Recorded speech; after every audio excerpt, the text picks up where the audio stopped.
কি আছে? টমেটো দাও 250। বেগুন ভালো হবে বাবা? অত বড় বড় বেগুন ভালো হবে? দাও একটা ছোট দেখে দাও, ভালো দেখে দেবে কিন্তু পোকা না হয়। না ওই আরেকটু বড় দিতে পারো। কপি বাঁধাকপি কত করে? বাঁধাকপি একটা ছোট দেখে দাও। হ্যাঁ, আর ছোট নেই?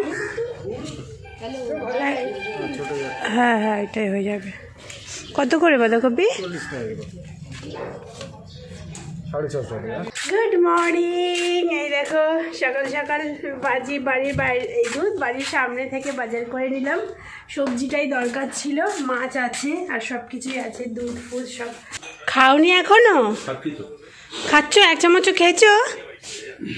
ঠিক আছে। কালকে দেখো এই বিরিয়ানিটা এইটুকু ছিল আর ফ্রিজে তোলা হয়নি, এখানেই ছিল, ওইটাই দীপকে গরম করে দিলাম।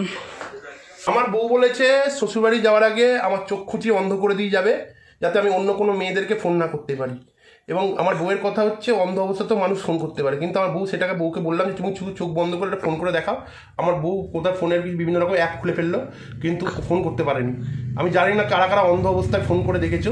একে আমাকে আজকে একটু দয়া করে কেউ যদি কেউ বন্ধু বান্ধব থাকে ইউটিউবে ভিডিও দেখে, সেখানে দয়া করে চোখ বন্ধ করে কাউকে একটা ফোন করে দেখাবেন। কখন আসবে? ভাট বকে খালি। তুমি তো বললে চোখ বন্ধ করে ফোন করতে পারবে। তুমি কখন আসবে বলো না দি? লোকের ছোট সারা জীবন ছোট থেকে ট্রেনিং নেয় অন্ধরা, যে কিভাবে অন্ধ মানে এরা। আমার বর হচ্ছে নবাব, বুঝলে? যাবে একটু দরজাগুলো ভালো করে দিয়ে যাবে, বা এই তালাটা দিয়ে যাবে। তালা প্রত্যেকে বাইরে বেরোনোর সময় তালা দিয়ে যায়, আর ও একমাত্র পুরো নবাবের মতন গোটগট গোটগট গোটগট করে হেঁটে চলে যায়। এখন যাবো রান্নাঘরে, কী কী রান্না দীপ অনেকদিন 2-3 দিন আগেই বলে রেখেছে দই পোনা খাবে। ওই যে সেই দই আনলো না, সেই দইটা একটু বেঁচেছে, সেই দইটা দিয়েও দই পোনা খাবে। তো দই পোনা তো করবো, আর তার সাথে কি করব সেটাই এখন ভাববার বিষয়। দুগণ কালকে এই যে এই খাটটার দশা আমি এটা করেছি। এটা এমনিতেই নড়বড়ে হয়ে গেছিলো, এখানে অনেক জামা কাপড় হয়ে গেছিলো, আমার মাথাতেই নেই যে এটা নড়বড়ে আছে, যে অতগুলো জামা কাপড় এখানে রাখবো না। তো রেখেছি, আর একটা জামা স্নান করতে যাওয়ার সময় এরকম টান দিয়েছি, পুরো পড়ে গেছে। ওটা পুরোপুরি খুলে দিলেই না ভালো হয়, তাই আর সমস্যাটা হয় না। Light off. চলো এবার শ্যামলী রান্নাঘরে যেতে হবে তোমাকে। मैं सोचूं हाँ कर दो, दिल बोले ना कर दे। मैं सोचूं ना कर दो, दिल बोले हाँ कर दे।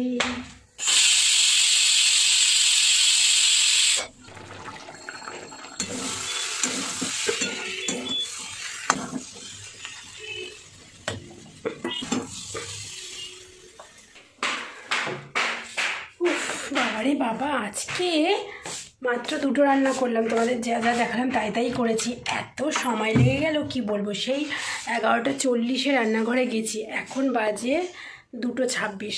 ও মাই গড। যাই হোক, জল গরম বসিয়ে দিয়ে চলে এসেছি নিচে, স্নান করব। আজকে ভেবেছিলাম যে এই জামা কাপড়গুলো কাচবো, কিন্তু আজকে আর হবে না। আজকে দেখি স্নান টান করে আসি, এত দেরি হয়ে গেছে তো আগে স্নানটা করে আসি। স্নানটা করে এসে তারপরে এগুলোকে ভেজাবো, বা নাও ভেজাতে পারি, সন্ধ্যেবেলার দিকেও ভিজিয়ে দিতে পারি। কালকে কাচবো, আজকে আর হবে না, 2:30 বেজে গেছে।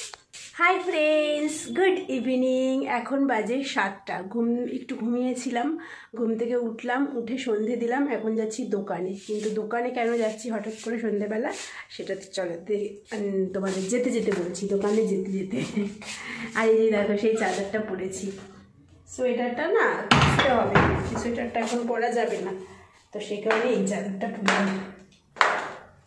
দোকানে যাচ্ছি তার কারণ হচ্ছে একটু ডাল আনবো, ডাল করবো। দুপুরবেলা তো 2:30 বেজে গেছিলো আজকে রান্না করতে করতে।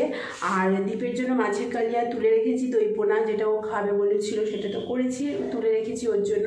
আর আমাদের জন্য তো বাঁধাকপি করেছিলাম, আমাদের তো এতেই হয়ে গেছে, কিন্তু ও তো বাঁধাকপি খায় না, তো শুধু মাছের ঝাল দিয়ে তো একটা মানুষ খেতে পারে না। তো সেই কারণে যাই এখন ডালটা নিয়ে এসে ডাল করব। দুপুরবেলা প্রথমত ডাল ঘরে ছিল না, তাহলে করে ফেলতাম, আর যখন দোকানে গেলাম তখন ভুলে গেছি, নাহলে এক পাশে বসিয়ে দিতাম হয়ে যেত, অতটা খেয়াল ছিল না। তো ওই জন্য এখন ডাল আনতে যাচ্ছি। আর আরেকটা জিনিস করবো, এখন সন্ধ্যেবেলা সব জোগাড় করে রাখবো, দীপ আসলে তারপরে করবো। এই দেখো ডাল বসিয়ে দিয়েছি, আর এইখানে দেখো ব্যাটার গুলে রেখেছি। কি হবে বলে তো? হবে হচ্ছে এই যে বেগুনি হবে, রাতে ডাল আর বেগুনি দিয়ে খাবো। আর এইটা আলু সেদ্ধটা না কালকের ছিল, হ্যাঁ, এবার আলু সেদ্ধটা দিয়ে আমি ভেবেছি 4-5টা মতন আলুর চপ হয়ে যাবে, তো করব। তো আলুর চপ করার আগে না আলু সেদ্ধটাকে যদি একটু তেলের মধ্যে নাড়িয়ে নেওয়া যায় ভালো করে, তো ভালো হয়, টেস্ট হয় আলুর চপটায়। মানে ওটা করতে গিয়ে একটু তেলটা বেশি দিয়ে দিয়েছি, আর ওটা দিয়ে আর চপ হবে না, কারণ চপ করতে গেলে একটুখানি কি গোল গোল হতে হবে, তো চ্যাপটা চ্যাপটা, তো এতই তেল হয়ে গেছে, ওটা দেওয়া যাবে না, ওটাই ভাতের সাথে মেখে খেয়ে নেবো। তো যাই হোক এখন নিচে যাই, শ্বশুরমশাইকে চা করে দিতে হবে, একটু পরে এসে করে দেবো। আর বড়মশাই আসতে এখনও অনেক দেরি, সবে এখনও মেট্রোতেই ওঠেনি, সেই কবি সুভাষ থেকে। কবি সুভাষ মানে হচ্ছে একদম গড়িয়া থেকে এখনও মেট্রোতে ওঠেইনি, বললো 10 মিনিট পরে মেট্রোতে উঠবে। মেট্রোতে উঠলে মোটামুটি 45 থেকে 50 মিনিট বড়নগর পৌঁছতে টাইম লাগে, কারণ আমিও তো আসি, আর আমি তো আসি নেতাজি থেকে, কুদঘাট থেকে, আর ও ধরো আরও 4টে স্টেশন পরে থেকে আসবে, আগে থেকে, তো 4টে না 5টা ঠিক জানি না, তো টাইম লাগবে, মোটামুটি 8:30 মনে হয় বেজে যাবে আস্তে আস্তে। কটা বাজে? 7:30 বাজে, 8:30 ধরে রাখলাম, 8:30 পৌনে 9টা।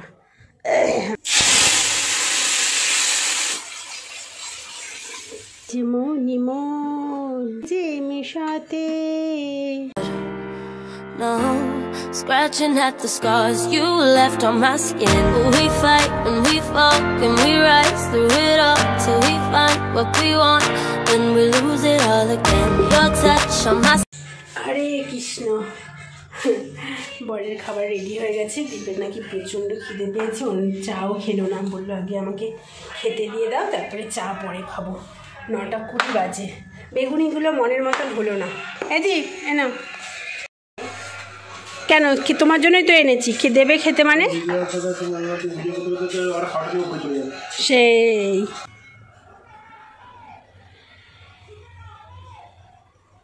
দীপের পেছন পেছন আমিও খেয়ে নিলাম ডাল আর ওই আলু সেদ্ধটা দিয়ে। বেগুনি আর খাইনি, বেগুনি যদি খাই তো পরে যখন সবার জন্য ভাজবো আবার তখন একটা খেয়ে নেবো। এই যে দীপের জন্য চাই। না কি গো, ধরো, দেখো পরে না জানো।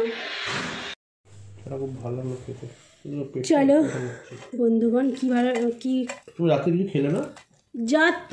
এখন বেগুনি খাচ্ছি কেন তাহলে? তখন আর ভাজলাম না, যে আবার ধরাবো, আবার করবো, তখন বাবাদের যখন করে দেবো তখন আমি খাবো। এখন বাজে 10:30, আর আমি 10:30 কি 10:40 আমি খাচ্ছি বেগুনি।